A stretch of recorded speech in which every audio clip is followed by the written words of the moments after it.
hello viewers কি খবৰ সকলোৰে আজি বহুত দিনৰ পাছত মিনি ব্লগ এটা লৈ আহিছো আজি কেইদিনমানৰ পৰা বতৰটো বহুত বেছি গৰম বহুত বেছি টান ৰ'দ দি আছিল সেই কাৰণে কতো উলাই যোৱা নাছিলো বাৰু আৰু আজি বতৰটো অকনমান ঠাণ্ডা ডাউৰিয়া কৰিছে তাকেহে ওচৰৰ বজাৰখনৰ ফালে যাওঁ বুলি উলাই আহিছো ইমান ধুনীয়া বতাহ ইমান ধুনীয়া বতৰ এনেকুৱা বতৰত যেতিয়ালৈকে বৰষুণ নিদিয়ে ফুৰিবলৈ যাবলৈ ভালেই লাগে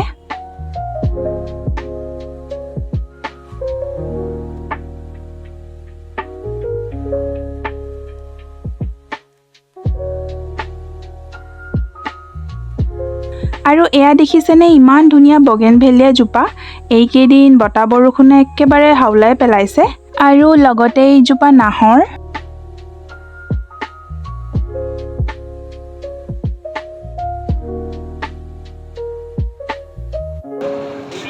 মমো লাগিছিলে মমো নাই নবনাই বহুত দিনৰ পৰা মমো খাবলৈ মন গৈ আছিল সেই কাৰণে প্ৰথমতে ফাষ্ট ফুডৰ দোকানহে আহিছিল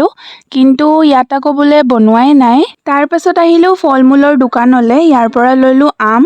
আম আৰু আনাৰস মোৰ ফেভৰেট হয় আপোনালোকৰ ফেভৰেট কি হয় কমেন্ট কৰি জনাব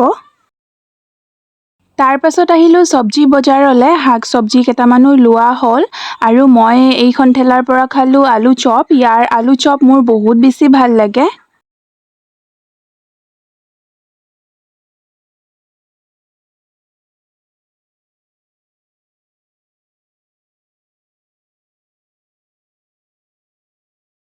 তাৰ পাছত আহিলো বেলেগ এখন ঠেলালে আৰু ইয়াৰ পৰা খালো পুচকা